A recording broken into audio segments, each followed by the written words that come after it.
স্বাগত জানাচ্ছি BD live 24 নিউজে। আপনাদের সাথে আছি আমি মিলিয়া খান।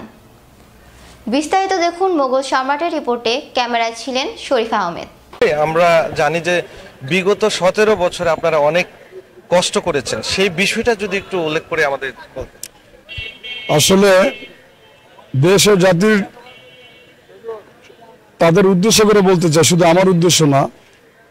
দেখেন, আমরা একটা রাজনৈতিক দল, বড় মাপের একটা রাজনৈতিক দলের সাথে আমরা সংযুক্ত, এবং শুধু রাজনীতি করি না, আমরা তারপরে বুঝতে হবে যে আমরা সুমন ভূঁইয়ার গড়া ঘাট শ্রমিক দলের নেতৃবৃন্দ।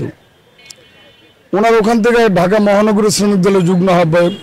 কথা সেগুলো না, কথা হচ্ছে আপনি যেটা প্রশ্ন করছেন বিগত দিন আমাদের কিভাবে কাটছে, এটা যদি বলতে চাই, ওই সঠিকভাবে বলতে গেলে আমার চোখে আর অশ্রু থাকবে না এক ফোঁটাও। কারণ এই সদরঘাট এলাকায় আমি দীর্ঘদিন কাজ করি কোন, ব্যবসা করি কোন, এখান থেকে হাঁটা চলা ছিল। কিন্তু সরকার ওই ফ্যাসিস্ট শেখ হাসিনার আমলে এমন একটা রাজত্ব কায়েম করেছে তারা, এখান থেকে আমরা হাঁটতে পারি না। এখানে তো আপনি বিচরণ করার কথা বলেন, আমি এখান থেকে নৌকাও পারাই নাই। আমি আগে খেয়াল করছি যে কোন জায়গায় আওয়ামী লীগ নাই, সেই জায়গার থেকে নৌকা পাড়াইছি নিজেকে সেভ করার জন্য।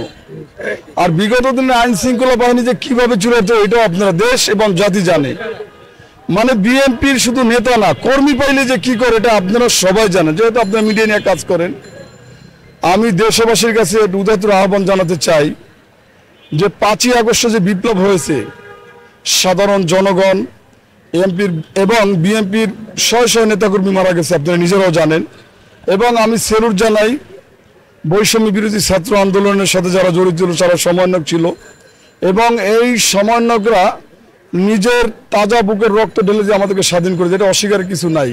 কিন্তু আপনার পাশাপাশি ভুলে যাবেন না যে তারা করছে সীমিত সময়, আর আমরা কিন্তু 17-18 বছর ধরে এই সরকারের বিরুদ্ধে যুদ্ধ করছি।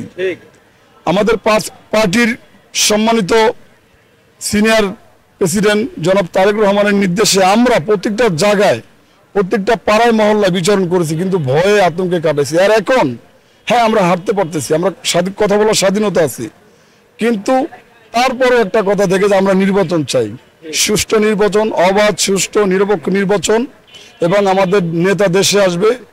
আমরা কি পাইলাম আর না পাইলাম এদিকে আমরা যাচ্ছি না। আমরা শুধু স্বাধীনভাবে ব্যবসা, যে ব্যবসা সে ব্যবসা করবে, যে কাজ করে সে কাজ করবে, যে যার অবস্থান থেকে শান্তিভাবে এই দেশে বসবাস করবে, কারণ এই দেশে একটা শান্তি প্রকৌশলের দেশ। আমি কি বুঝাইতে পারছি? এই বলে আমি আর কিছু বলতে চাচ্ছি না, মনে হয় আমার কথা বুঝতে পারছেন। সবাইকে ধন্যবাদ। আসসালামু আলাইকুম। এতক্ষণ আমাদের সাথে থাকার জন্য ধন্যবাদ। সবসময় বিডি লাইভ 24 নিউজের সাথেই থাকবেন। বিডি লাইভ 24 নিউজ, সত্যের সন্ধানে অবিরাম।